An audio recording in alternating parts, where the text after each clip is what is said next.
Today's session is more meditation, first session. So that is useful for you. When you understand Telugu also, you can feel the energy, the process will be happening. We accept the process. You can enjoy the morning session. No problem.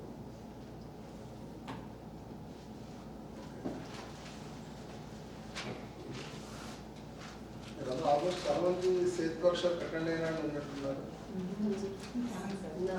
ఉన్నారు. So మీకు దీని గురించి తిరిగి కూడా ఏం చెప్పాల్సిన అవసరం లేదండి. సేల్స్ ఇప్పుడు ఆస్ట్రేలింగ్ సంబంధించిన తిరిగి కూడా మీకు ఏమి అవసరం లేదనుకుంటా. ఇద్దరు ముగ్గురు ఉన్నారు, కొంతమంది ఉన్నారు సార్.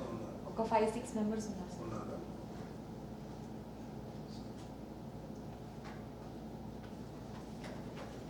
సో రైట్గా నేను సంబంధించిన సబ్జెక్ట్ చెప్తాను నేను.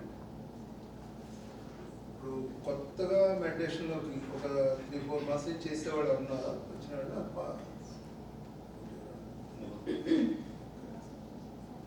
మీరు ఎంతగానే చేస్తున్నారు మెడిటేషన్? ఫ్యూ మంత్స్ రెగ్యులర్గా చేస్తున్నారా? ఎంతసేపు కూర్చుంటున్నారు? 40 average of 40 minutes. మీరు కూడా ఎన్ని రోజులు ఏం చేస్తున్నారు? 6 months. మీరు few months, 20 minutes, 15 minutes. రెగ్యులర్గా చేస్తున్నారా? గుడ్.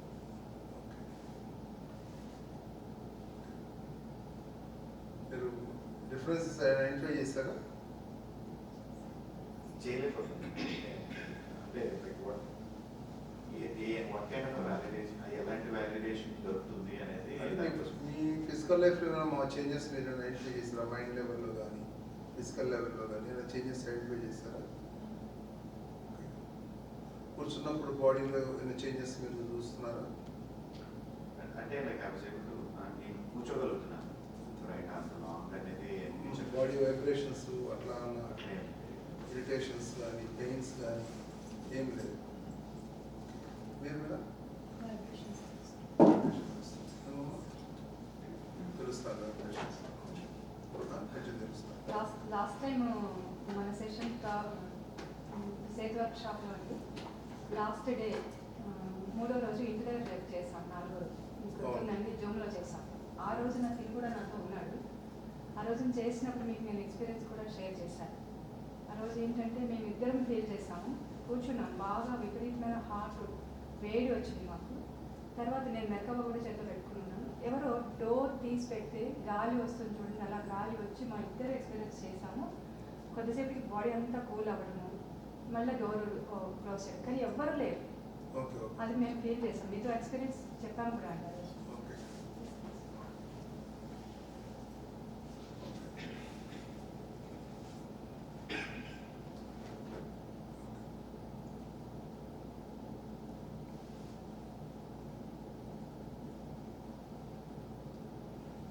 మార్నింగ్ సెషన్ ఇప్పుడు ఆస్ట్రేలింగ్ అంటే కొంచెం ఒక దీని మీద సబ్జెక్ట్ చెప్పి ఒక 2 hours మెడిటేషన్ చేద్దాము. 2.5 hours అక్కడ ఉన్న జరిగే ప్రాసెస్ని బట్టి మెడిటేషన్ చేద్దాము. ఆఫ్టర్నూన్ సెషన్ ఒకటి రిలేషన్స్కు సంబంధించిన సబ్జెక్ట్ ఒకటి ఈరోజు చెప్పాలని అనుకుంటున్నాను ఇక్కడ, అదొకటి. తర్వాత 2 అంటే ఎనర్జీస్, ప్రాణశక్తి అంటే కాస్మిక్ ఎనర్జీ అవ్వచ్చు, ప్రాణశక్తి ఇది ఎట్లా వర్క్ చేస్తుంది అనే ఒక సబ్జెక్ట్ ఉంది. అది కానీ సేత్ విజడం కానీ రెండింటిలో ఏదైనా ఒక టాపిక్ చెప్పాలనుకుంటున్నాను. మీరందరూ ఆల్రెడీ సేత్ వర్క్షాప్ వచ్చే ఎక్కువ మంది ఉన్నారు కాబట్టి ఈ సబ్జెక్ట్ చెప్తే బాగుంటుందేమో ఆ ప్రాణశక్తి మీద అని అనుకుంటున్నాను నేను. ఎందుకంటే ఎక్కువ మంది మీరు ఉన్నారు కాబట్టి, ఆల్రెడీ ఒకసారి విన్నారు కాబట్టి అది ఆ ప్రాణశక్తికి సంబంధించిన సబ్జెక్ట్ చెప్తే మీకు అది బెటర్ అయినా అనుకుంటున్నాను నేను. ఆ 2 టాపిక్లు కవర్ చేద్దాము మధ్యాహ్నం. ఇంకేదైనా టైం ఉంటే వేరే చూద్దాం, క్వశ్చన్ ఆన్సర్స్ ఏదైనా వేరే ఏదైనా సబ్జెక్ట్ అనేది చూద్దాం. ఓకే, ఫస్ట్ సెషన్ మాత్రం మెడిటేషన్ చేద్దాము. ఓకే, కొత్త వాళ్ళు ఉన్నారు కాబట్టి దీనికి సంబంధించిన కొంత దీన్ని నేను ఇస్తాను. నేను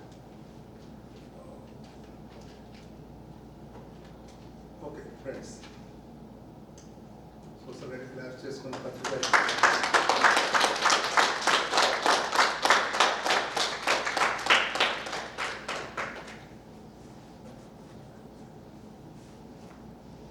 గారు యాక్చువల్గా మనకి అన్లిమిటెడ్ విజన్ ఇచ్చాడు ఆయన. అన్లిమిటెడ్ విజన్ ఇచ్చాడు ఆయన. ఇంతగా ఎవరో ఇంత విజన్ ఇచ్చి ఉండరు. ఆయన ఇచ్చిన దాంట్లో ముఖ్యంగా ఏంటి అంటే ధ్యానం ఒకటి, స్వాధ్యాయం అనేదాన్ని ఇచ్చాడు ఆయన. ఆ స్వాధ్యాయం ద్వారా ఏమవుతుందంటే అందరి మాస్టర్స్ యొక్క విజయాన్ని మనం తీసుకోగలుగుతాం. ఏ సొసైటీలో అయినా ఆ గురువు చెప్పిన సబ్జెక్టే ఉంటుంది. కానీ పిఎస్ఎంలో అందరి గురువుల సబ్జెక్టు మన పిఎస్ఎంలో ఉంటారు.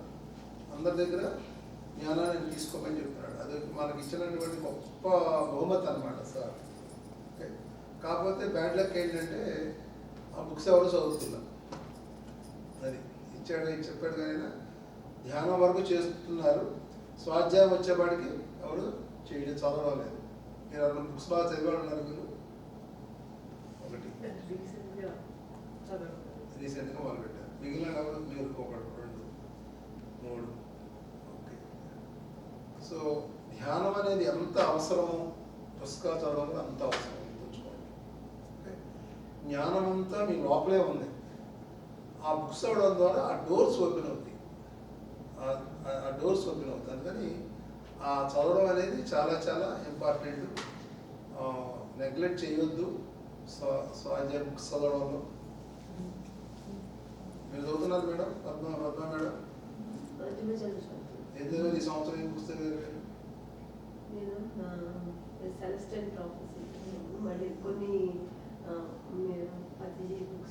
చదివారా?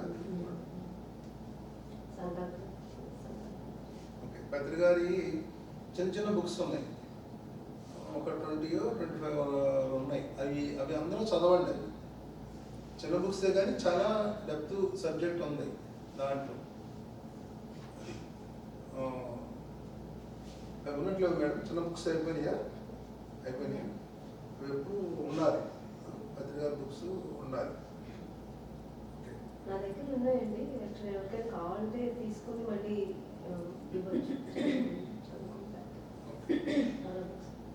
అది వెనక్కి రావాలని ఉద్దేశంతోనే ఇవ్వాలి. అంటే ఇప్పుడు చాలా పీడిఎఫ్లు కూడా అవైలబుల్ ఉన్నాయి. పీడిఎఫ్ మరి ఎంత పీడిఎఫ్ ఉన్నా బుక్ తీసుకొని చదివేంత చదువుతా అంటే ఉన్నంత ఆనందం అట్లా ఉండదు. అంటే మరి మీకు ఏమన్నా అలవాటు అయిపోయి పీడిఎఫ్ చదవడం అయితే అవి ఉండొచ్చు. కానీ చక్కగా బుక్ చదువుతూ అండర్లైన్ చేసుకుంటూ మళ్ళీ వెనక్కి తిప్పి ఏ పేజీలు ఏదుందో మళ్ళీ చూసుకుంటా. అది ప్రింట్ చేయించేసుకోవచ్చు. ప్రింట్ చేయించేసుకొని మేడం ఇప్పుడు జిరాక్స్లు చదివేంత ఇంట్రెస్ట్, ప్రింటెడ్ బుక్లు చదివేంత ఇంట్రెస్ట్ జిరాక్స్లో చదవలేము మనం. బుక్స్ చదువుతానికి ఏమైంది? తెప్పిస్తున్నారు కదా, ఇండియా నుంచి వస్తున్నాయి పుస్తకాలు. మీరు ఆర్డర్ చేస్తే కొరియర్లో అవుతాయి. మీకు ట్రాన్స్పోర్టే కదా పడేది, ఎక్స్ట్రా పడేది. చక్కగా చదువుకునే దానికి ప్రింటెడ్ బుక్ ఉన్నంత క్వాలిటీ, ఇంట్రెస్ట్ మీకు ఆ బుక్లో ఉండదు. ఆఖరిగా ఆ లెటర్స్ బట్టి కూడా మనం చదవాలనిపిస్తుంది. ప్రింటెడ్ బుక్స్ అట్లా. ఓకే, సరే.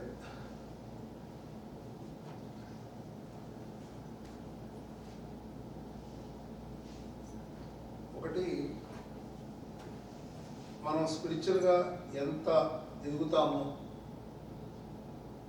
జీవితం అంత ఆనందంగా ఉంటుంది, అంత ఆరోగ్యంగా కూడా ఉంటుంది. స్పిరిచువల్గా ఎదగడం అంటే ఏంటి అంటే మన గురించి మనం తెలుసుకుంటాం. మన గురించి మనం తెలుసుకుంటామే. ఎంతగా మీ గురించి మీరు తెలుసుకుంటారో అంతగా మీ లైఫ్లో హ్యాపీగా ఉంటుంది. ఓకే, ధ్యానం లేని జీవితం ఎట్లాంటిది అంటే చీకట్లో నడవడం లాంటిది. ఏం కొట్టుకుంటాము, ముందు ఏం తగ్గుతుందో తెలియదు. ధ్యానంతో కూడిన జీవితం ఎట్లాంటిది అంటే చేతిలో టార్చ్ లైట్ చేసి చీకటి వెళ్తాం. ఓకే, ఓషో చెప్తాడు అనమాట, అందరూ నిద్రపోతున్నారు లేపండి అంటాడు ఆయన. మరి అందరూ నిద్రపోవడం, అందరూ కళ్ళు చేసి తిరుగుతున్నాం కదా, బాగానే తిరుగుగానే ఉన్నాం కదా మనం. అంటే నిద్రపోవడం అంటే వాళ్ళ గురించి వాళ్ళు తెలుసుకోవట్లేదు. అందుకని వాళ్ళని లేపండి, చెప్పండి, వాళ్ళ గురించి వాళ్ళు తెలుసుకోవట్లా. ఇప్పుడు ఒక స్టోరీ ఒకటి ఉంది.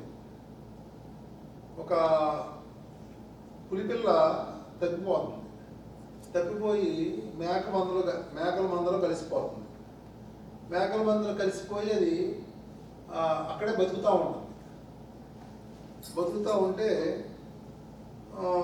ఒకరోజు ఒక పులి ఆ మేక మందమే పడుతుంది.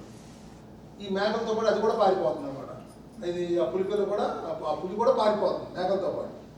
ఈ ఎమ్మడబడి పులి ఐడెంటిఫై చేస్తుంది, ఇదేంటి ఇది పారిపోతుంది, మేకలు పారిపోవాలి కదా, ఈ పులి పారిపోతుంది ఏంటి అని దాన్ని పట్టుకుని ఆపుతుంది.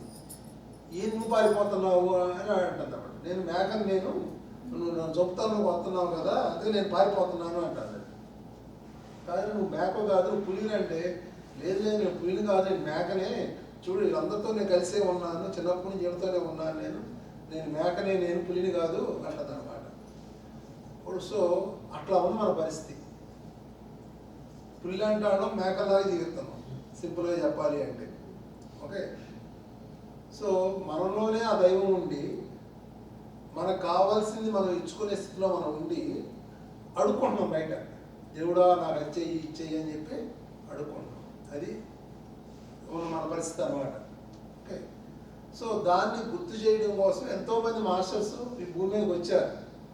ఒక బుద్ధుడు అవ్వచ్చు, ఒక జీసస్ అవ్వచ్చు, ఒక పత్రికారు అవ్వచ్చు, వీళ్ళంతా వచ్చి చెప్తున్నారు, అయినా నీలోనే దైవం ఉంది, నీలో ఎంతో శక్తి ఉంది, నువ్వు ఎవరిని అడుక్కోవాల్సిన అవసరమే లేదు అని చెప్తున్నా కూడా మనం దాన్ని యాక్సెప్ట్ చేయడం లేదు, దాన్ని ఒప్పుకోవట్లేదు. ఇది ఆ పులి మేక మందలో వేసిన పులి మళ్ళీ నాలో ఏ శక్తి ఉంది, నాకు ఇన్ని కష్టాలు ఉన్నాయి, నాకు ఇన్ని రోగాలు ఉన్నాయి, నాకు ఇన్ని సమస్యలు ఉన్నాయి అని చెప్పి యాక్సెప్ట్ చేయలేకపోతున్నాం. సో అది జరుగుతుంది. సో మెడిటేషన్ చేసే కొలది ఏమవుతుందంటే ఈ ఎరుక అనేది మనలో పెరుగుతుంది. ధ్యానం చేసే కొలది ఆ ఎరుక అనేది మనలో పెరుగుతుంది. ఓకే, సో ఒక పాయింట్ బాగా అర్థం చేసుకోండి. మనం లెగిసిన కాడి నుంచి మనం చేసే పని 24 గంటలు జీవించే జీవితం ఏదైతే ఉందో, దేనికోసమైతే మనం కష్టపడుతున్నాము, దేన్నైతే మనం సంపాదిస్తున్నాము, అది ఏది కూడా మనతో పాటు రాదు. అది మనందరికీ తెలుసు, అందరికీ తెలుసు. ఏదైతే మనతో పాటు వస్తుందో, చనిపోయిన తర్వాత కూడా మనతో పాటు వస్తుందో, ఏ జ్ఞానం అయితే జన్మజన్మ మనం క్యారీ చేస్తున్నామో దానికోసం అసలు మనం టైం పెడతలేదు. మాయ అంటే ఇదే, వేరే ఏం లేదు. మాయ అంటే ఇదే, ఏదైతే మనతో పాటు వస్తుందో దానికోసం 1 గంట 2 గంటలు టైం పెట్టాలంటే జీవితాన్ని త్యాగం చేసినంతగా ఫీల్ అయిపోతున్నాం. ఎవరి కోసం ఏదో చేసినట్టు ఫీల్ అవుతున్నాం. ఏదైతే అన్ని ఇక్కడ వదిలేసి వెళ్ళిపోవాలో దానికోసం మనం ఎంతో కష్టపడుతున్నాం. మరి మాయ అంటే వేరే ఉంది ఇక్కడ. అది సో మరి ఈ ధ్యానం చేసే కొలది, జ్ఞానాన్ని పొందే కొలది ఈ మాయ నుంచి మనం బయటకు వస్తాం. ధ్యానం చేసే కొలది, జ్ఞానాన్ని పొందే కొలది మాయ నుంచి బయటకు వస్తాం. కానీ మనం చేసే ధ్యానం చాలా తక్కువ. అసలు ధ్యానం నథింగ్, 1 గంట 2 గంటల ధ్యానమే కాదు. కానీ మనం అంతకన్నా చేసే టైం లేదు మనకి. ఈ సంసార జీవితంలో మనం ఉన్నాం, రాబోయే లేదు. అందుకని సార్ ఏం చేశాడంటే ఒక ఫార్ములా ఇచ్చాడు. ఏం ఫార్ములా? ధ్యానం, స్వాధ్యాయం, సజ్జన సాంగత్యం. ఈ 3 ఎప్పుడైతే మనం బ్యాలెన్స్గా చేస్తామో మన స్పిరిచువల్ గ్రోత్ అనేది చాలా అద్భుతంగా ఉంటుంది. కానీ మళ్ళీ మనం ఏం చేస్తున్నాం, ఇక్కడ ధ్యానం వరకే చేస్తున్నాం. మళ్ళీ స్వాధ్యాయం చేయడం వల్ల కొంచెం జూమ్లో వచ్చిన తర్వాత కొంచెం సజ్జన సాంగత్యం అనేది జరుగుతాయి. జూమ్లో వచ్చిన తర్వాత మళ్ళీ అక్కడ కూడా ఒక కన్ఫ్యూజన్, మళ్ళీ అటు పరిగెత్తున్నాం ఇటు పరిగెత్తున్నాం, ఏది మిస్ అయితే ఏ మాస్టర్ క్లాస్ మిస్ అయితే ఏం మిస్ అయిపోతాము అని చెప్పి మళ్ళీ అదొక కన్ఫ్యూజన్. అది అట్లా జరుగుతుంది. సో ఫ్రెండ్స్, ఇక్కడ ఒక విషయం అర్థం చేసుకోవాల్సింది ఏంటంటే మనం ఎన్నో జన్మలు మనం తీసుకున్నాము.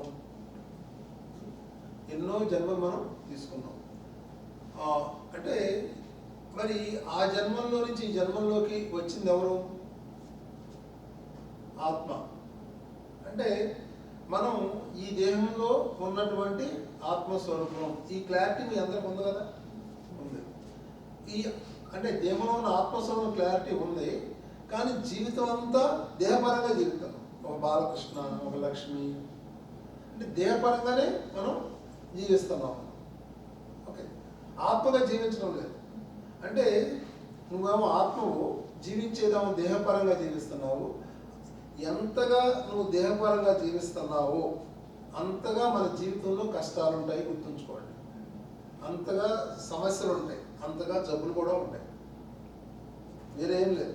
అంటే నువ్వు రాంగ్గా జీవిస్తున్నావు కాబట్టి, రాంగ్ మెథడ్లో నువ్వు జీవిస్తున్నావు కాబట్టి, ఎంతగా రాంగ్ మెథడ్లో నువ్వు జీవిస్తున్నావో అంతగా నీ జీవితంలో కష్టాలు, సమస్యలు, రోగాలు ఉంటాయి. ఓకే,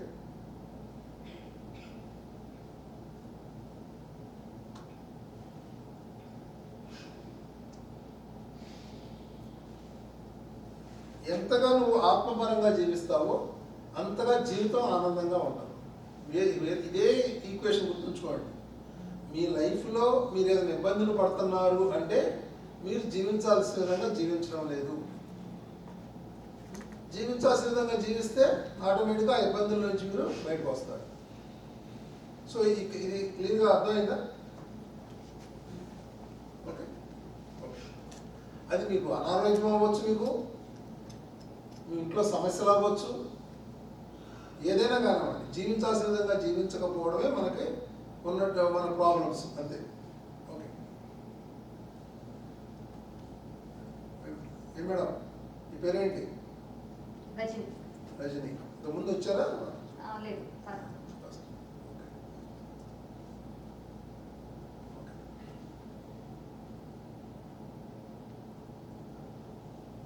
సో మరి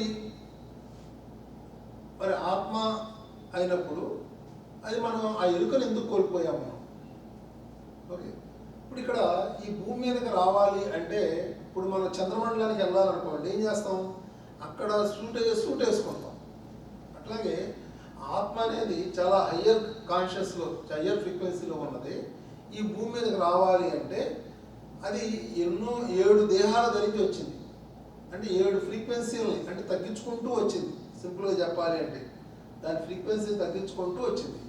ఆ తగ్గించుకునే విధానమే 7 శరీరాలు ధరించింది. ఇది చివరి శరీరం, భౌతిక శరీరం అనేది. ఇది లోయర్ ఫ్రీక్వెన్సీ, ఇది లోయర్ ఫ్రీక్వెన్సీ అన్నమాట. సో ఎప్పుడైతే ఈ లోయర్ ఫ్రీక్వెన్సీలోకి వచ్చిందో అది అక్కడ పైన ఉన్న దాన్ని అంతా కూడా మర్చిపోయింది. అంటే తనలో ఉన్న దివ్యత్వాన్ని మర్చిపోయింది అన్నమాట. అందుకనే ఎవరు ఎంత చెప్పినా కూడా నువ్వే దైవం అని చెప్పి మనం దాన్ని యాక్సెప్ట్ చేయలేకపోతాం. ఓకే, మరి ఎప్పుడు మళ్ళీ దాన్ని గుర్తు చేసుకుంటుంది అంటే ఆ ఫ్రీక్వెన్సీకి రీచ్ అయినప్పుడు గుర్తు చేసుకుంటుంది. ఆ ఫ్రీక్వెన్సీకి రీచ్ అయ్యే మార్గం ఏంటి అంటే ధ్యానం.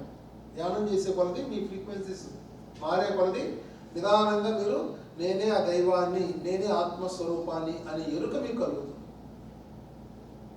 ఓకే, సో అంటే ఇక్కడ మనం జీవిస్తుంది ఆత్మసేవలో జీవించలేకపోతాం. ఎందుకు? ఆ ఫ్రీక్వెన్సీ అంతా డౌన్ చేసుకుని వచ్చాం కాబట్టి జీవించలేకపోతాం. మనం సాధన చేసే కొలది, జ్ఞానాన్ని పొందే కొలది, మన ఫ్రీక్వెన్సీస్ రేజ్ అయ్యే కొలది నేను ఆత్మని ఎరుక అనేది మీకు కలుగుతుంది. అప్పుడప్పుడు ఈ క్లాసుల్లోకి వచ్చినప్పుడు అది కలుగుతుంది. మళ్ళీ ఇడకెళ్ళగానే మళ్ళీ నార్మల్ అయిపోతాం, మళ్ళీ ఆ ఫ్రీక్వెన్సీ డౌన్ అయిపోతారు. సాధన చేయంగా ఆ ఫ్రీక్వెన్సీస్ రేజ్ అవుతాయి. ఓకే, ఇప్పుడు ప్రతి వాళ్ళకి, ధ్యానం చేస్తున్న ప్రతి వాళ్ళకి ఈ శరీరాలకు సంబంధించిన ఎరుక అనేది ఉండాలి. ఇది నేను 7 శరీరాలు ధరించి వచ్చాను, నేను ఇది భౌతిక శరీరం అనేది ఎరుక ఉండాలి. ఓకే, ఇంకోటి ఏంటి? మనం ఆత్మస్థితిలో జీవిస్తున్నామా, దేహస్థితిలో జీవిస్తున్నామా? మనకి ఇది ఫిజికల్ బాడీ, దీని తర్వాత ఎనర్జీ బాడీ, దాని తర్వాత ఎమోషనల్ బాడీ, దాని తర్వాత మెంటల్ బాడీ, తర్వాత ఆనందమయ శరీరం, కాస్మిక్ బాడీ, నిర్మాణిక్ బాడీ, అట్లా 7 శరీరాలు ఉన్నాయి. ఓకే, మన కాన్షియస్ దేంట్లో ఉంటే ఆ విధంగా జీవిస్తాం.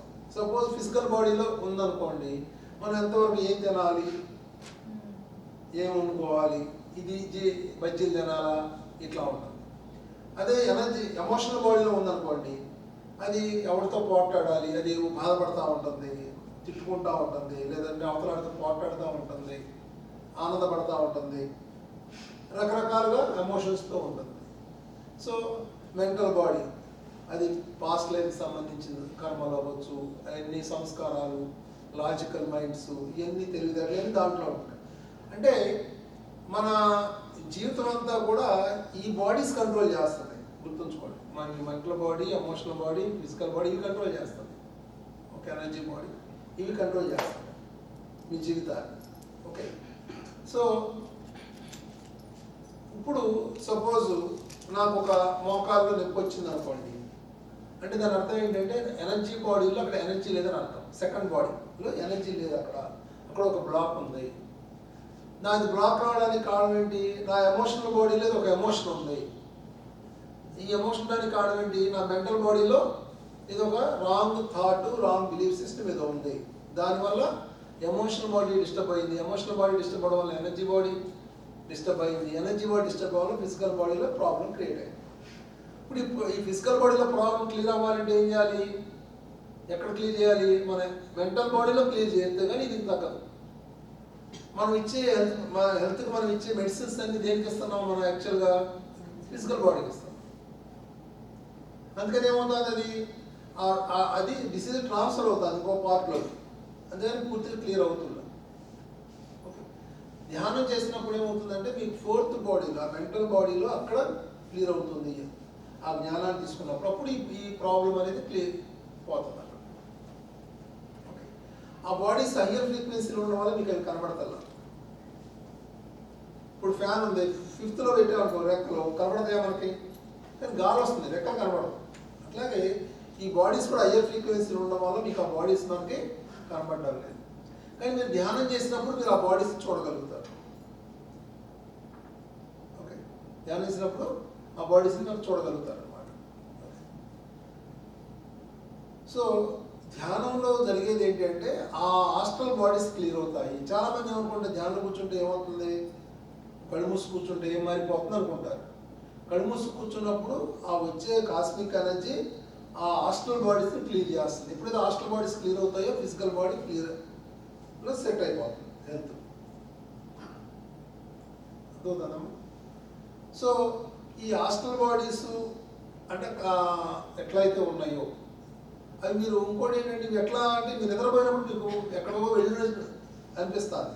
అంటే ఎట్లా వెళ్తున్నారు? మీ ఆస్ట్రల్ బాడీస్తో వెళ్తున్నారు. వెంకటేశ్వర స్వామి దగ్గరికి వెళ్ళినట్టు అనిపిస్తుంది, మీ ఇంటికి వెళ్ళినట్టు అనిపిస్తుంది, మీ ఆస్ట్రల్ బాడీస్తో మీరు వెళ్తున్నారు. అందుకని మీరు ఫిజికల్గా తర్వాత కూడా వచ్చేస్తుంది, నేను ఖచ్చితంగా వెళ్ళాను పలానా చోటగా చెప్తున్నారు. మీరు వెళ్తున్నారు కానీ ఆ ఆస్ట్రల్ బాడీస్తో వెళ్తున్నారు. ఓకే, ఇంతవరకు క్లియర్గా అర్థమైంది అందరికీ? సో ఈ ఆస్ట్రల్ బాడీస్ అంటే హైయర్ ఎనర్జీ ఫ్రీక్వెన్సీ ఉన్నాయి. అట్లాగే ఈ భౌతిక ప్రపంచంలో ఉన్నవన్నీ మీకు ఆస్ట్రల్గా ఉన్నాయి. ఇప్పుడు ఈ పిరమిడ్ ఉంది, ఫిజికల్గా కనబడుతుంది, ఆస్ట్రల్గా కూడా పిరమిడ్స్ ఉన్నాయి. ఓకే, ఇప్పుడు సముద్రుడు ఉన్నాడు, ఫిజికల్గా సముద్ర స్నానం చేస్తాం కార్తీక మాసంలో. ఎందుకు? మంచిదేని చెప్తున్నాం మనం. కానీ సాల్ట్ వాటర్ హీలింగ్ కెపాసిటీ ఉంది కాబట్టి సంవత్సరం ఒకసారైనా మీరు సముద్ర స్నానం చేస్తున్నారు. అట్లాగే ఆస్ట్రల్గా సముద్రుడు ఉన్నాడు, ఆస్ట్రల్గా ఆయుర్వేద వనాలు ఉన్నాయి, ఆస్ట్రల్గా పిరమిడ్స్ ఉన్నాయి. వాటిని ఉపయోగించుకుని ఈ ఆస్ట్రల్ బాడీస్ని క్లీన్ చేసుకుంటాం ధ్యానంలో జరిగేది అదే. ఆ ఎనర్జీస్ మీ ఆస్ట్రల్ బాడీని క్లీన్ చేస్తున్నాయి. అందుకని ఫిజికల్గా లేవగానే మీరు హ్యాపీగా ఉంటున్నారు ధ్యానం చేసిన తర్వాత. ఆ డిస్టర్బెన్స్ ఎక్కడ ఉంది? ఇప్పుడు మీ మెంటల్ బాడీలో ఒక డిస్టర్బెన్స్ ఉంది, లేదంటే మీ ఎమోషనల్ బాడీలో డిస్టర్బెన్స్ ఉంది. ధ్యానంలో కూర్చున్నప్పుడు ఏమవుతుంది? ఆ కాస్మిక్ ఎనర్జీ ఆ ఎమోషనల్ బాడీలో డిస్టర్బెన్స్ని బయటికి పంపించేస్తాను. అందుకని లేవగానే హ్యాపీగా లభిస్తున్నారు అట్లా. సో ధ్యానంలో ఏమవుతుందంటే మీ ఆస్ట్రల్ బాడీస్ క్లీన్ అవుతున్నాయి. ఆస్ట్రల్ ఎనర్జీస్తో ఆస్ట్రల్ బాడీస్ని మనం ఈ వర్క్షాప్లో క్లీన్ చేసుకుంటాం. ఆస్ట్రల్ బాడీస్ ఆస్ట్రల్ ఎనర్జీస్తో ఉపయోగించుకొని. ఓకే, అట్లాగే మాస్టర్స్ అని చెప్తున్నాం, ఆస్ట్రల్ మాస్టర్స్ అంటున్నాం. ఆస్ట్రల్ మాస్టర్స్ అంటే ఎవరు? మీరు అనుకునే యోగులు, ఋషులు, దేవుళ్ళు, వీళ్ళు ఆస్ట్రల్ మాస్టర్స్. వాళ్ళకి శరీరం లేదు, మనకు శరీరం ఉంది. మనకి అడగంతే తేడా. మనం చనిపోయిన తర్వాత మనం స్పిరిచువల్ వర్క్ చేస్తే మనం కూడా ఆస్ట్రల్ మాస్టర్స్. అర్థమైందా? సో ఇది ఒక క్లారిటీ. అంటే ఈ సబ్జెక్టుని మీరు అర్థం చేసుకోవాలి. ఈ అర్థమైంది దీని మీద మీకు ఏదన్నా ఇంకా చెప్పాలని, ఇంకా డౌట్స్ ఉంటే అడగండి.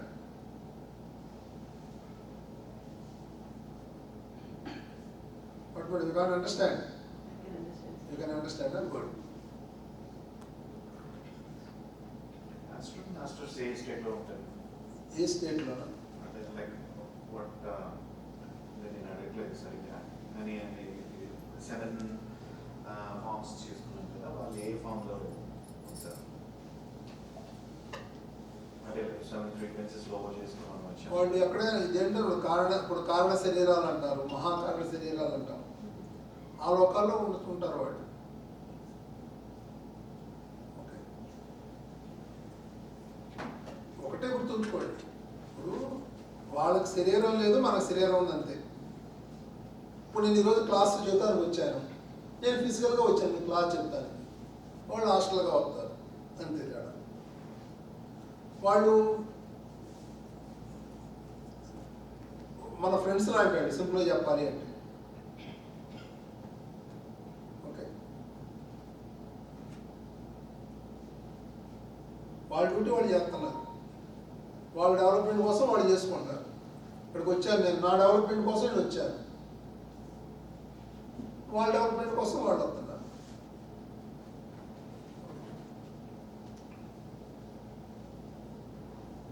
ఇంకా ఇంకా ఇప్పుడు కర్మలు వచ్చేపాటికి 4 రకాల కర్మలు క్లియర్ చేసుకోవచ్చు. ఒకటి రెగ్యులర్గా మెడిటేషన్ చేయడం ద్వారా, రోజు ధ్యానం చేయడం ద్వారా. ఫర్ ఎగ్జాంపుల్, మీరు ఈరోజు మార్కెట్కి వెళ్ళారు, ఒకటి మీతో గొడవ పడ్డాడు, ఇంటికి వచ్చిన తర్వాత ఏమవుతుంది, మీరు వరి అవుతూ ఉంటారు. అనవసరమైన మాటలు మాట్లాడాడు, తిట్టాడు అని వరి అవుతాడు. ఇదేమవుతుంది, కొన్ని రోజులకి యాడ్ చేసుకుంటారు. కొన్ని 10 రోజుల తర్వాత వాడెవడో తిట్టాడు, నెలలకు ఇంకోటి ఎవడో కొట్టాడు నన్ను, నేను అందరికీ ఇచ్చిపోయిపోయాను అని చెప్పి మీరు వరి అవుతూ అంటే ఆ కర్మని పెంచుకుంటూ సఫర్ అవుతూ ఉంటారు. ఓకే, సో ఆ సఫరింగ్ నుంచి మీరు జబ్బులు అవుతారు. మీ నెగిటివ్ ఎమోషన్సే మీకు జబ్బులు. ఇది బాగా గుర్తుంచుకోండి, జబ్బులు మీ నెగిటివ్ ఎమోషన్సే మీ జబ్బులు. ఓకే, సో జబ్బులు వస్తున్నాయి. ఎప్పుడైతే మీరు ధ్యానంలో కూర్చున్నారనుకోండి, ఆ మార్కెట్ నుంచి వచ్చారు, గొడవ పడ్డారు, మెడిటేషన్లో కూర్చున్నారు, ఆ హై ఎనర్జీస్ తీసుకున్నప్పుడు ఏమవుతుందంటే ఆ కాస్మిక్ ఎనర్జీ ఈ లోయర్ ఎనర్జీని, ఇది ఆ బాధ అనే లోయర్ ఎనర్జీ బయటికి పంపించేస్తుంది. మీరు వాడిని క్షమించేస్తారు, ఆడ కర్మడు అనిపిస్తాడు అని వదిలేస్తారు. సో అట్లా రోజు ధ్యానం చేయడం ద్వారా. ఇంకోటి ఏంటంటే జ్ఞానంతో. జ్ఞానం అంటే మీకు ఎవడో మిమ్మల్ని మోసం చేశారు 10 ఏళ్ల క్రితం, 10 లక్షలు తీసుకుని ఇంకో 10 రోజులు ఇస్తానని చెప్పి ఇవ్వలేదు, 10 ఏళ్ళ నుంచి ఇవ్వాలి. మీరు వర్రీ అవుతున్నారు, బాధపడుతున్నారు, ఆ బాధ వల్ల మీకు జబ్బు వచ్చింది. ఓకే, ఇప్పుడు మీకు కర్మ సిద్ధాంతం అర్థమైంది. ఓకే, వాడి ఇంత ముందు జన్మలో వాడి దగ్గర 20 లక్షలు తీసుకున్నాను నేను, ఆ 10 లక్షలే పోయింది, అదేదో ఆ కర్మ ఏదో క్లియర్ అయిపోయిందిలే అని చెప్పి మీరు ఆవిడని క్షమించారనుకోండి, అప్పుడేమంత బాధ పోదు. అప్పుడు ఆ బాధ నుంచి వచ్చిన జబ్బు పోదు. అంటే జ్ఞానంతో కర్మ దగ్నం అని మీ కర్మ సిద్ధాంతం అర్థమైంది పోతాయి. లేదు ఉద్ధరేది ఆత్మానం అని అర్థమైంది, ఎవడ ఆత్మను ఉద్ధరించుకోవాలి, ఎవడు ఇప్పుడు దాకా ఎవరి మీద డిపెండ్ అయ్యి ఉన్నాడు, మీరు ఆడు మిమ్మల్ని పట్టించుకోలేదని ఫీల్ అయ్యారు, ఇది అర్థమైంది, ఆ డిపెండెన్సీ పోయింది. అట్లా ఒక్కొక్క జ్ఞానం మీకు వచ్చే కొలది ఆ కర్మ నుంచి బయటకు వచ్చేస్తారు. ఇంకోటి క్షమాపణ చెప్పడం ద్వారా. ఇప్పుడు నేను మిమ్మల్ని కొట్టాను, కొట్టినప్పుడు మీరేం చేస్తారు, నేను కర్మ నుంచి కొట్టాలని కొట్టడమో తిట్టడమో చేస్తారు. నేను కొట్టాను సందర్భం మర్చిపోయాను, నేను అప్పుడు ఏమనుకుంటా, ఇది ఎక్కడ కర్మరా, ఈయన కర్మడి చూడాలని తిడుతున్నాడు కొడుతున్నాడు అనుకుంటా. అదే నాకు గుర్తు వచ్చింది అనుకోండి, పలానా రోజు ఎప్పుడో 2 ఏళ్ళ క్రితం ఈయన కొట్టాను నేనని, అది వచ్చి క్షమాపణ చెప్పాను అనుకోండి, మీరు క్షమించారు అనుకోండి, తర్వాత నేను తిట్టడం కానీ కొట్టడం కానీ జరగదు కదా, అంటే అక్కడ కర్మ క్లియర్ అయిపోయింది కదా. అంటే క్షమాపణ చెప్పడం ద్వారా మనం ఆ కొన్ని కర్మల నుంచి బయటకు వచ్చేయచ్చు. ఓకే, అట్లాగే ఇంకోటి ఏంటంటే ఆత్మస్థితిలో ఉండడం ద్వారా. నువ్వే దైవం అని చెప్తున్నావు, నువ్వే భగవంతుడు అని చెప్తున్నావు, మరి నువ్వు భగవంతుడు అయితే నీకు కడుపులో నొప్పి ఉంది, వచ్చింది పొమ్మంటే పోవాలిగా, నీకు తలనొప్పి ఉంది, పొమ్మంటే పోవాలిగా. ఎప్పుడైతే మీరు ఆత్మస్థితిలో ఉంటున్నారో అప్పుడు అంటే మీరు పెట్టుకునే సంకల్పం ఏదైతే ఉందో అది మేనిఫెస్ట్ అవుతుంది, అది క్లియర్ ఇది అవుతుంది. సో ఈ 4 మార్గాల ద్వారా మీరు ఆ బ్లాక్స్ నుంచి బయటకు రావచ్చు. ఇంకోటి ఏంటి, చాలామంది ఎందుకు ధ్యానం చేయాలి అంటే, ఇప్పుడు ధ్యానం చేసినప్పుడు మీకు ఎన్నో ఇబ్బందులు రావచ్చు, ఎన్నో అడ్డంకులు రావచ్చు. మీ మనసే మీకు పెద్ద అడ్డంకి. మీ కర్మ మీ మనసు రూపంలో ముందు అడ్డుపడతాం, తర్వాత మీ ఇంట్లో వాళ్ళ రూపం, తర్వాత మీ చుట్టాలు, ఫ్రెండ్స్. మీరు ధ్యానంలో కూర్చున్నప్పుడు మీకు ఒళ్ళు నొప్పులు రావచ్చు, ఇరిటేషన్ రావచ్చు, మీకు బాధ రావచ్చు, ఏదైనా రానివ్వండి, ఇబ్బంది అనిపించవచ్చు. చాలామంది ధ్యానం మానేస్తారు. ధ్యానం చేయడం వల్ల నాకు జబ్బు, తలనొప్పి వచ్చిందో, జ్వరం వచ్చిందో, బాధ వచ్చిందని. కానీ మీరు ఇక్కడ ధ్యానంలో మీరు క్లీన్ చేసుకోకపోతే మీ ఫిజికల్ లైఫ్లో ఫేస్ చేయాల్సి వస్తుంది. మరి దానికన్నా ఇది సుఖం కాదు. భౌతిక జీవితంలో ఫేస్ చేసేదానికన్నా, ఇబ్బందుల కన్నా ధ్యానంలో కదా ఒళ్ళెప్పులు పుట్టినా ధ్యానంలో క్లీన్ చేసుకోవడం మంచిది కదా మనకి. అందుకని సో ధ్యానం అనేది ధ్యానంలోకి రావడం ఎంతో కష్టం, గుర్తుంచుకోండి. వచ్చిన తర్వాత ధ్యానం నిలబడదు కూడా అంతే కష్టం. ఇదిగో ఆ గురుగారు పక్కనే ఎవడో తిట్టాడు, నేను ధ్యానం మానేస్తానంటుంది మనసు. లేదు, నేను అడిగిన దానికి ఆయన సరిగ్గా చెప్పలేదు కానీ నేను ధ్యానం మానేస్తా. లేదంటే నామే చాలా కోపంగా మాట్లాడాడు, నేను ధ్యానం మానేస్తానంటుంది. అంటే ఏదో రకంగా లేదు, చుట్టాలందరూ వెళ్ళిపోయిన తర్వాత ధ్యానం చేస్తాను నేను. సో మన మనసే మనకి అడ్డం, ధ్యానం చేయకుండా మన వెనకలాగే మన మనసే అట్లా. సో అది కూడా మీరు దాటారనుకోండి, మీ ఇంట్లో వాళ్ళు మీరు చేయనివ్వరు, మిమ్మల్ని వెనకలాగుతారు. అంటే వాళ్ళ భయాలు వల్ల వాళ్ళు మిమ్మల్ని వెనకలాగుతారు. అది కూడా దాటారనుకోండి, మీ సమాజం ధ్యానం చేస్తా ఏమవుతుంది, టైం వేస్ట్ చేసుకుంటున్నావు, పని పాట లేదు, రకరకాలుగా వీళ్ళు డిస్కరేజ్ చేస్తారు.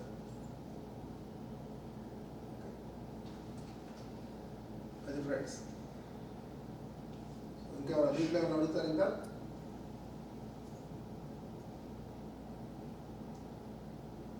ఒక విషయం గుర్తుంచుకోండి, కర్మలు అనేవి అనుభవిస్తే కర్మ పోతుంది అనుకుంటున్నారు. కర్మ అనుభవిస్తే పోదు. కర్మ అనుభవిస్తే పోతుందని ఎక్కడే చెప్పలేదు. జ్ఞానాగ్ని దగ్ధ కర్మణ అని చెప్పాడు భగవద్గీతలో. నువ్వు చేసిన చెడు కర్మ నేను వ్యాధి రూపంలో పెడుస్తున్నాడు.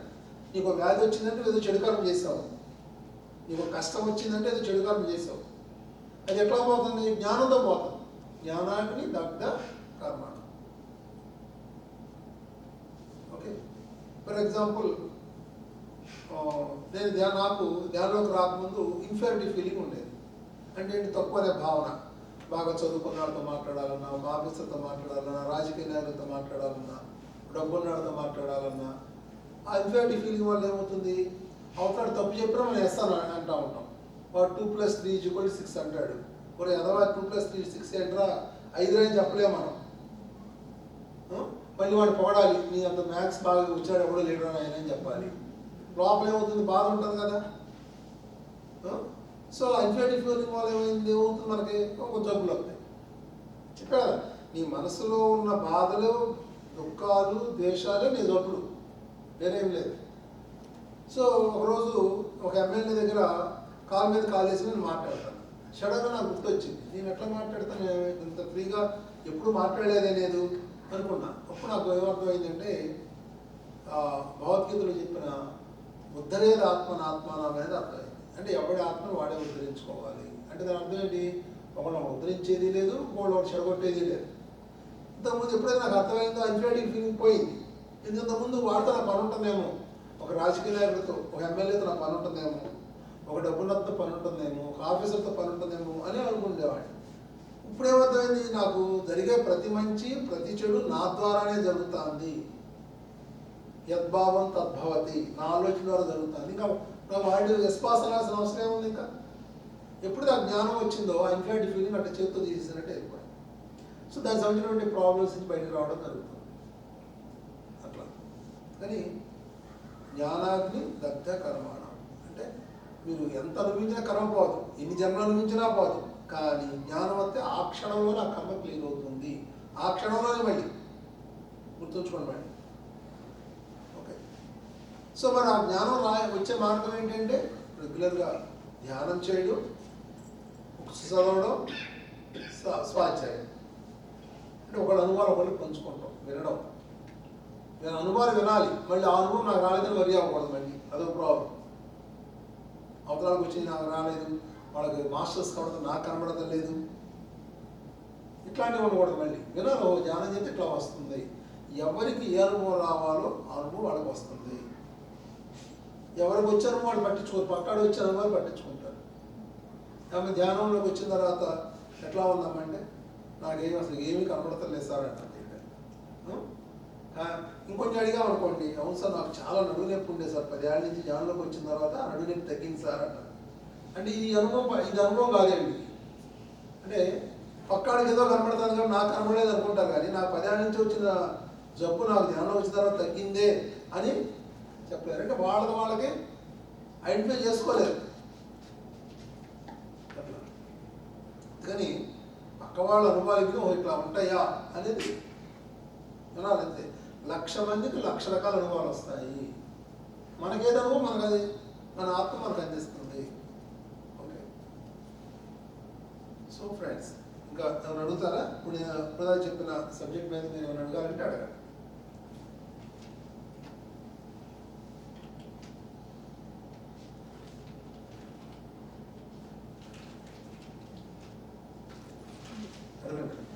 అదే మీరు అంటే ఒకళ్ళు దగ్గర నుంచి మీరు అంత ఎగ్జాంపుల్ ఇచ్చారు కదా, కర్మ అంటే 10 లక్షలు తీసుకుంటే మనం అది వాళ్ళది, కానీ మనకి ఎట్లా తెలుస్తుంది అది మనం ఎప్పుడు క్రియేట్ చేసుకున్నామా పాతదాన్ని, మనం ఆ కన్ఫ్యూజన్లో ఉంటాం కదా. ఇప్పుడు ఏమవుతుందంటే అమ్మా, ఇప్పుడు సరే ఇట్లా చెప్పామనుకోండి, ఇప్పుడు మేడం వాళ్ళు లాంటి వాళ్ళు ఏమంటారంటే అది రుజువేంటి సార్, అది తీసుకున్నాం అనే దానికి రుజువేంటి అని అడుగుతారు.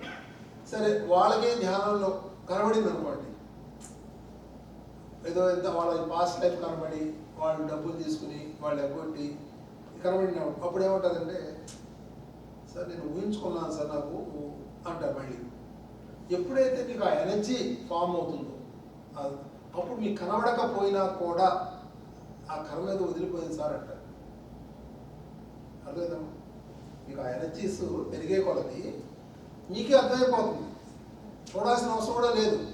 ఆ ఎనర్జీ లేకుండా సాధన చేయకుండా మీకు అది కనబడి మీరు నమ్మలేదు, అట్లా ఉంటుంది అన్నమాట. ముందు వాళ్ళు ఒకళ్ళు వేరే వాళ్ళు చేసి అది వాళ్ళకి అయింది అనుకోండి, వాళ్ళు కాన్స్టెంట్గా బాధపడుతూ ఉంటే వాళ్ళు నా తీసుకున్నారు నావి పోయినాయి డబ్బులు అంటే అది అంటే సేమ్ ఫ్యామిలీ ఎట్లా అనుకోండి, ఎలా మనం ఎవరి కర్మలు వాళ్ళవి. ఈవెన్ భర్త కరం భర్తే, భార్య కరం భార్యదే. ఇప్పుడు 1,00,000 రూపాయలు ఒకడు ఎగ్గొట్టాడు, భర్త ఏమంటాడంటే ఆడేస్తాడు ఎక్కడ పోతాడు అంటే హ్యాపీగా తిరుగుతాడు. భార్య ఆలోచించి వాడు ఎగ్గొట్టాడు ఎగ్గొట్టాడు వీడు ఇవ్వడని చెప్పి వీడు రోగం తెచ్చుకుంటాం. అంటే ఇన్సిడెంట్ ఒకటే, ఇద్దరు భర్త కర్మ లేదు, అందుకని తను ఈజీగా దాన్ని పట్టించుకోవట్లా. ఈవిడ కర్మ ఉంది కాబట్టి వీడు వరి అయ్యి హెల్త్ ప్రాబ్లం తెచ్చుకుంటారు, అట్లా ఉంటుంది. ఓకే, ఇంకా అడుగుతారా?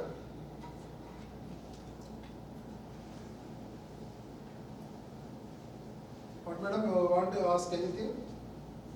మరి ఈ రోగం వల్ల కానీ మానసిక ప్రశాంతత లేకపోవడం వల్ల కానీ ఈ జబ్బులు ఇవన్నీ ఫేస్ చేయడం వల్ల కానీ లేకపోతే ఎవరైనా ఎదుటి వాళ్ళు మాటలాడడం బాధపడడం ఇవన్నీ కర్మ కదా. మరి కర్మ ఎలా అనుభవించాలి? ఇవేమీ చేయకుండా ఉంటే మన కర్మ అనుభవించక్కర్లేదు అసలు.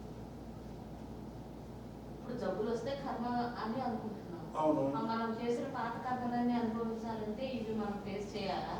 లేకపోతే చెప్తున్నా కదా, మీకు జ్ఞానం వచ్చేంత వరకు మీరు ఫేస్ చేస్తారు. ఎప్పుడైతే మీకు జ్ఞానం వస్తుంది కదా దాని నుంచి బయటకు వచ్చేస్తారు.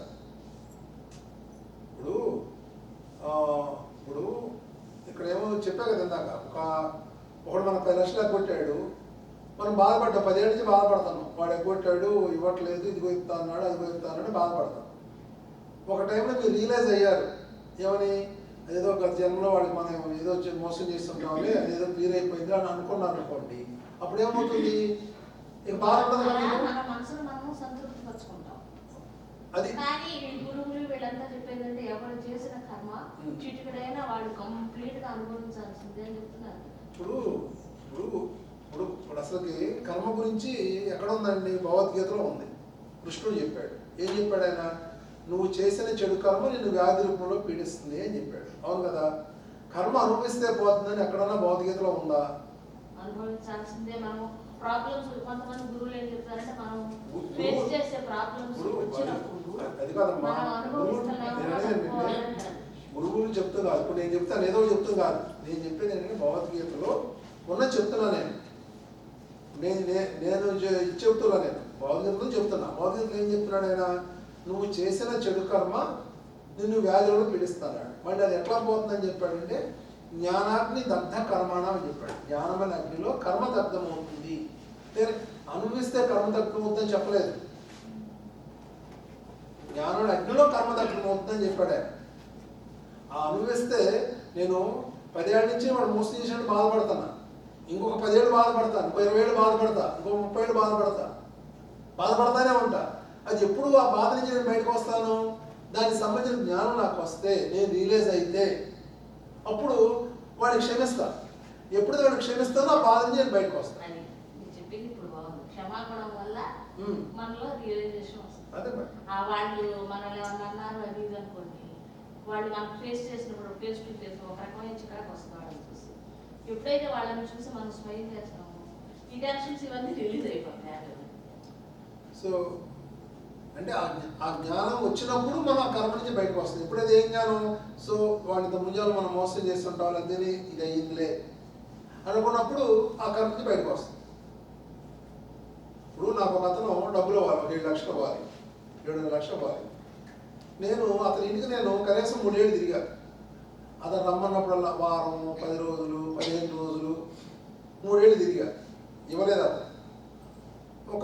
అప్పుడు మెడిటేషన్కి వచ్చాను. నేను మెడిటేషన్కి వచ్చిన తర్వాత నేనేం రియలైజ్ అయ్యాను నేను అడిగా, నువ్వు నిజంగా నాకు ఇవ్వాలి ఇస్తాను అంటే నేను వస్తా, లేదు నన్ను అడగొద్దంటే నేను అడగను నేను అన్నా. నన్ను అడగొద్దు అన్నాడు. నేను అడగడం మానేశాను.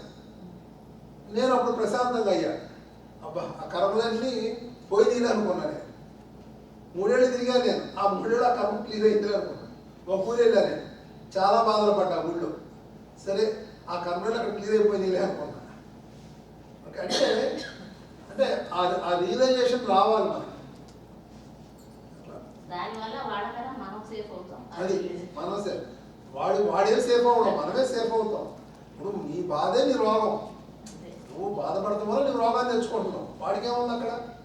వాడిని తిడుతున్నావు. ఆ తిట్టడం వల్ల నీ ముందు ఆ తిట్లు ఎవడంటున్నాడు?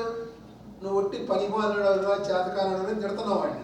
ఫస్ట్ వినేది ఎవడు? మనమే వింటున్నాం. మన ఆ మాట మన సోలే వింటుంది అక్కడ. ఆ పని మాట్లాడి మనం తయారు చేసుకుంటున్నాం, సింపుల్గా చెప్పాలి అంటే. సో దీన్ని ఒప్పుకోవాలి అంటే కర్మ వేరేవాడి బాగానే చెబుతాం. ఏమని? ఎవడన్నా బాధ అనిపిస్తున్నాడు, ఏ జన్మ వేసావు కర్మ అనిపిస్తున్నావు లేరా అని చెప్తున్నాం. అదే మన కాడికి వచ్చేవాడికి మనం ఒప్పుకోమనం. వాడిని జన్మలో నేను వదిలిపెట్టిన అంటాం మన కాడికి వచ్చేవాడికి. మరి ఎప్పుడు దాన్ని యాక్సెప్ట్ చేస్తామంటే దాన్ని అంగీకరించే ఎనర్జీ మనకు ఉంటే కానీ దాన్ని అంగీకరించలేము. దాన్ని అంగీకరించాలి, దాన్ని ఒప్పుకోవాలనే ఎనర్జీ ఉండాలి. లేనప్పుడు ఏమంటాం? ఈ జన్మలు ఎవడు చూశాడు సార్, వాడు నాకు ఇవ్వాల్సిందే అంటాం.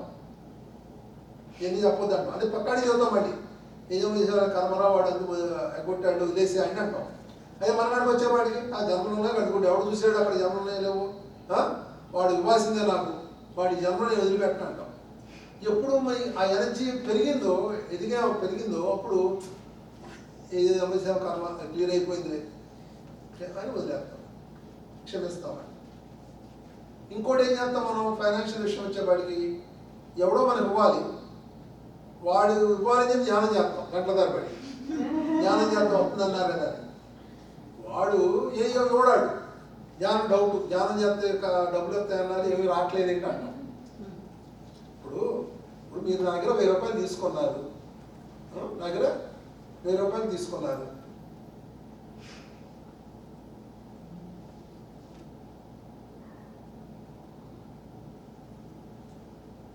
నేను మీ దగ్గర ఒక 500 తీసుకున్నాను. నేను నా దగ్గర ఇచ్చిన 1000 రూపాయలు మీరు మర్చిపోయారు. మీరు 500 నేను తీసుకున్నాను మీ దగ్గర. 500 ఇవ్వాలని చెప్పి ధ్యానం చేస్తాను, నేను ఇస్తానా మీకు? ఎందుకు? మీరే నాకు ఇక బాకీ కదా. మీరు అంత ధ్యానం చేస్తే నేను ఎందుకు ఇస్తాను? నేను మనం చేయాల్సింది ఏంటంటే మీకు ఫైనాన్షియల్గా బాగుండాలి, ఆ ఫైనాన్షియల్గా బాగుండాలి అనే ధ్యానం చేయాలి. అప్పుడు మీకు ఇవ్వాల్సిన ఎవడో ఉంటాడు, వాడు ఇస్తాడు మీకు. అదే వాడే ఇవ్వాలని కాదు, మీకు వాడు ఇవ్వాలా, ఫైనాన్షియల్గా బాగుండాలా. మీకు 10 లక్షలు కావాలి, వాడే 10 లక్షలు కావాలా, మీకు 10 లక్షలు కావాలా. సో మీరు ఏది కావాలో దాని మీద ధ్యానం చేసుకుంటే మీకు అందుతుంది. వాడి మీద ధ్యానం చేయడం కాదు, వాడు మీరు బాకీనా మీకు ఆడి బాకీ ఎవడో తెలుసు అక్కడ. అట్లా ఓకే. ఇంకా ఇంకా అడుగుతారా? ఇప్పుడు ఎవరికైనా అది కాలేదనుకోండి, మెడిటేషన్ చేయండి ఇవన్నీ పోతాయంటే ఆ మెడిటేషన్ చేసినంత మాత్రాన పోతాయా? నేను వేరే వాళ్ళు మెడిటేషన్ చేసిన వాళ్ళని చూడలేదు, వాళ్ళకి అనుభవిస్తున్నారు కదా, మరి వాళ్ళకి ఎంత పెద్ద గొప్ప వాళ్ళకి జబ్బులు రాలేదా అని క్వశ్చన్ వేస్తారు. దానికి ఇప్పుడు ఒకటేంటంటేనమ్మా, వాళ్ళ కర్మ వాళ్ళు చేయను, ఏదో రకంగా లాజికల్గా మిమ్మల్ని డిస్కరేజ్ చేస్తుంది. వాళ్ళ కర్మ అది. ఇప్పుడు వాడికి ఏదన్నా కామన్ సెన్స్ ఉందనుకోండి, ఇప్పుడు కొన్ని లక్షల మంది చేస్తున్నారు, వాడికి 10 మంది కనపడతారు ధ్యానం వల్ల ఉపయోగం లేనాడు, మిగిలిన వాళ్ళు ఎంతోమంది ఉపయోగపడతారు కదా, ఎంతోమంది చేస్తున్నారు కదా అనే కామన్ సెన్స్ ఉన్నప్పుడు ఏం చేస్తాడు, వాడు చేస్తాడు. లేనప్పుడు ఈ 10 మంది చూస్తాడు, 90 మందిని చూడడం, ఈ 10 మందే కనపడతారు. అట్లా అందుకని మనం చెప్పడం వరకే, వాళ్ళు పడతాం వల్ల మన ఎనర్జీ వేస్ట్ అంతే. మన ఇంట్లో వాళ్ళైనా కాదవ్వండి, ఇంట్లో వాళ్ళే చెప్పడం. అందుకని ఇక్కడ ఏంటంటే మనం చేసే కొలది ఒకటి మాత్రం గుర్తుంచుకోండి, మీరు ధ్యానం చేసే కొలది, మీరు మారే కొలది ఇంట్లో వాళ్ళు ఆటోమేటిక్గా మారుతారు. గుర్తుంచుకోండి, ఇంట్లో వాళ్ళు ఆటోమేటిక్గా మారుతారు. మనం ఏం చేస్తాం, ఫోకస్ వాళ్ళ మీద పెడతాం, దానివల్ల మన ఎనర్జీ వేస్ట్. వాళ్ళు మారరు, ఇక్కడ ఎనర్జీ కూడా చిరిపోయినట్టే మనకి. వాళ్ళు వదిలేసేయండి, వాళ్ళు వదిలేసేసి మీ సాధన మీద, మీ ఎదుగుదల మీద, మీలో వచ్చే మార్పు మీద మీరు ఫోకస్ చేయండి. ఆటోమేటిక్గా వాళ్ళలో మార్పు ఖచ్చితంగా వస్తుంది.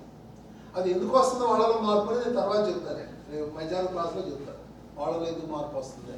ఓకే.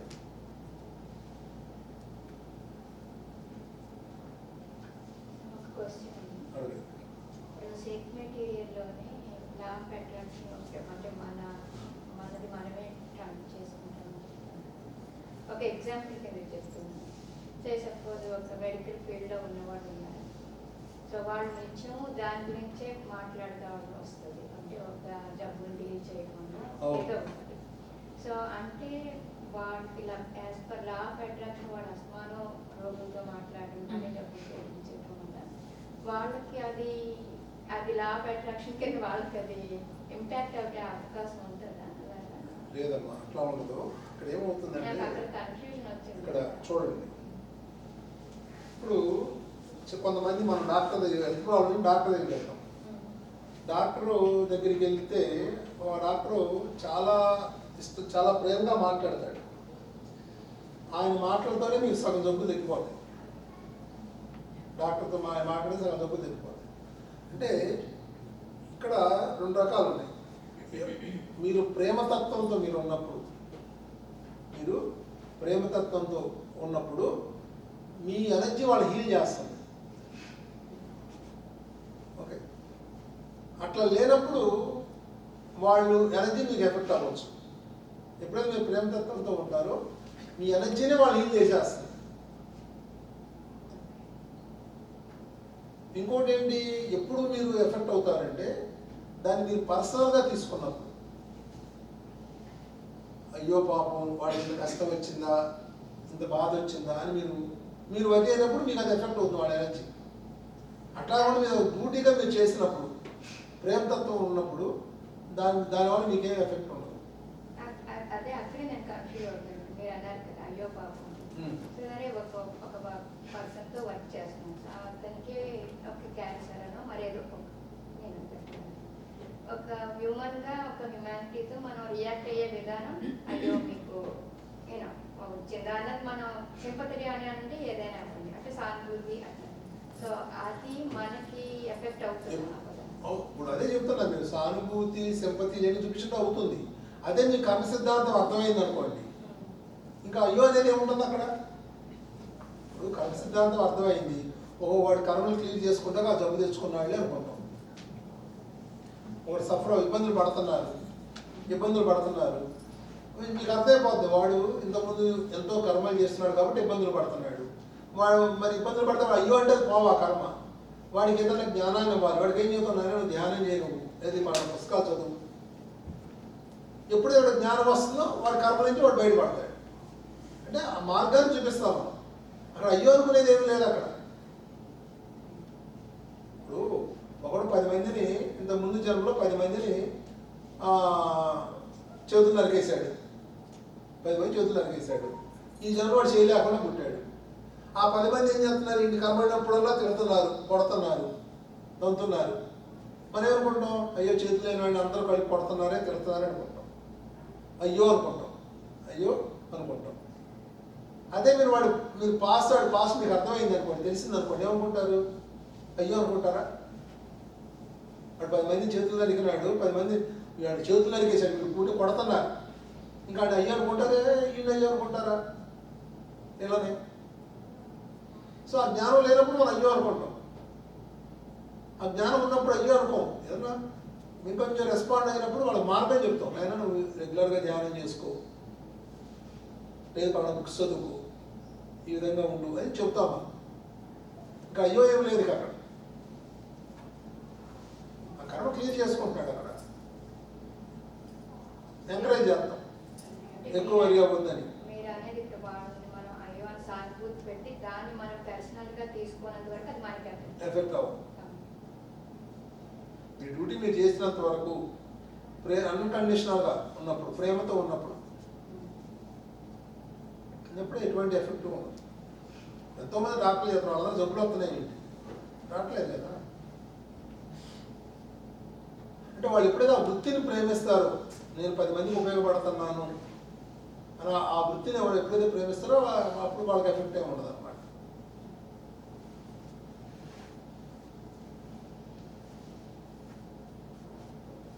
ఇప్పుడు ఎక్కువ మంది సూసైడ్ చేసుకునే వాళ్ళు సైక్రాటిస్ట్ అంట. సూసైడ్ చేసుకునేవాళ్ళు ఎందుకు సూసైడ్ చేసుకున్నారంటే వాళ్ళు డీల్ చేసేది లోయర్ ఫ్రీక్వెన్సీ వాళ్ళతో, డిప్రెషన్ వాళ్ళతో డీల్ చేస్తారు. కొన్ని రోజులకి ఏమవుతుంది, ఆ డిప్రెషన్ ఆ వైబ్రేషన్ వీళ్ళగా అయ్యి వీళ్ళు డిప్రెషన్లో వీళ్ళు వచ్చిపోతున్నారు. కానీ ఎంతోమంది స్పిరిచువల్ మాస్టర్స్ ఎంతోమంది కౌన్సిలింగ్స్ చేస్తూ ఉంటారు. వీళ్ళు డిప్రెషన్ వాళ్ళనే డీల్ చేస్తారు, కష్టాలను డీల్ చేస్తారు, కానీ వీళ్ళు బాగానే ఉంటారు.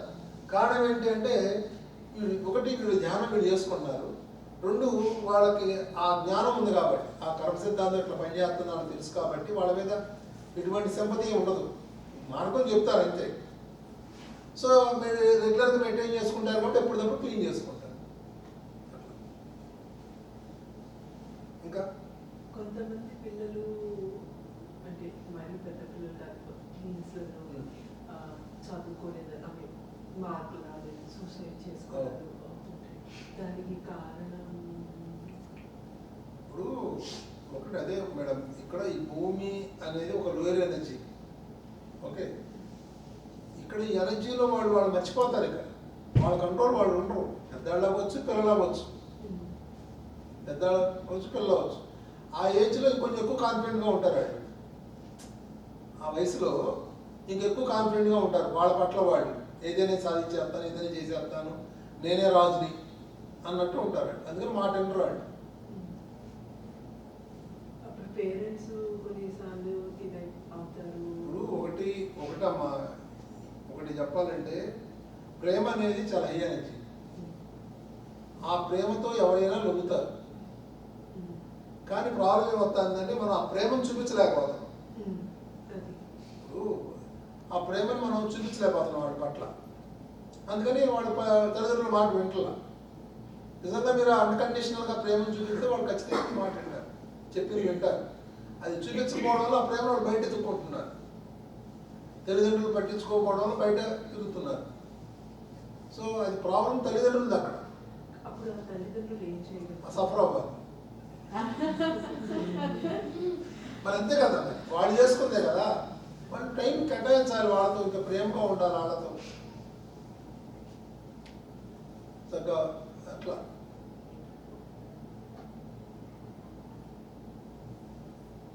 ఇప్పుడు ఉన్న కొద్దీ ఈ ప్రాబ్లం కాంప్లికేటెడ్గా తయారవుతుంది.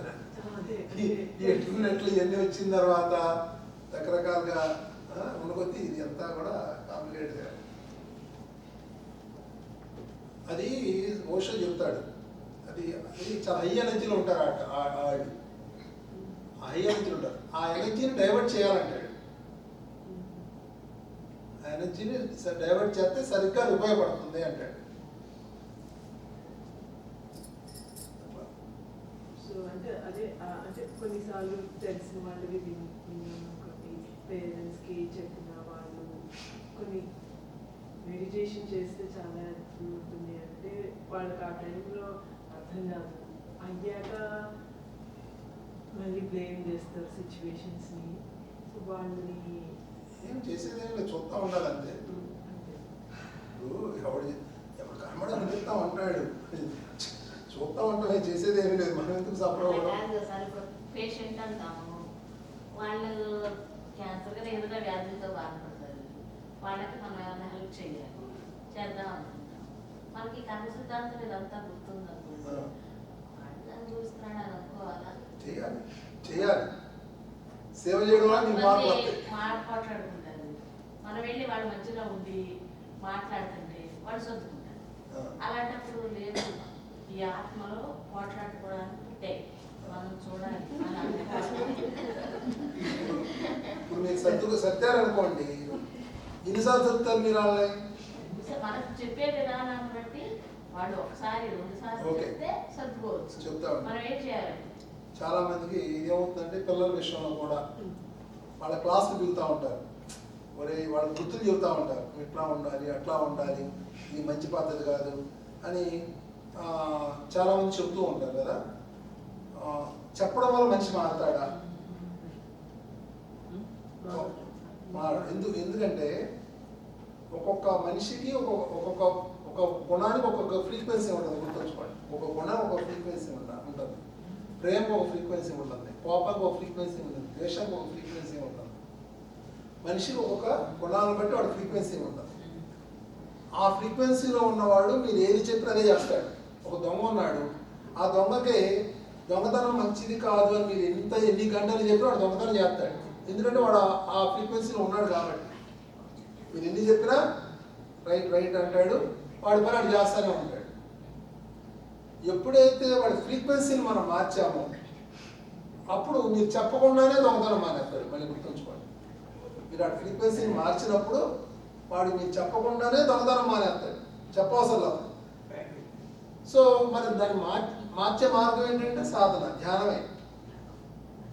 మీరు చేయాల్సింది ఏంటంటే ధ్యానం నేర్పించాలి వాళ్ళకి. లేదంటే వాళ్ళు కొట్టుకుంటానే ఉంటారట, కొన్ని రోజులు మనం తిడతారట. ఒక్కరోజు ఒక్కసారి ఎవరైనా కష్టంలో ఉంటే మనకు స్పందన మరీ ఎక్కువైపోతుంది, అలాంటప్పుడు చాలా కష్టంగా. మీరు ధ్యానం చేయడం లేదు, మీరు ధ్యానం చేస్తే ఇవన్నీ మీరు అర్థమవుతుంది. ధ్యానం చేయాలి, ఫస్ట్ మీరు చేయాల్సింది ఏంటంటే మెడిటేషన్. లేనప్పుడు ఇవన్నీ కూడా ఏంటంటే చెప్తున్నారు అన్నట్టు ఉంటుంది. ఇద్దరు కొట్టుకుంటాడు, నేను మధ్యలో ఎడతీయాలి కానీ నేనే ఎడతీయొద్దు అంటాడు ఏంటి, చూడమంటాడు ఏంటి అని చెప్తుంది. కొందరికి హెల్ప్ చేయాలి అని చేయండి, చెయ్యాలి, వాళ్ళ కర్మాన్ని ఎవరిని వదలలేం కదా. చేయండి. ఓకే, ఇంకా అడుగుతారా? మెడిటేషన్ మొదలు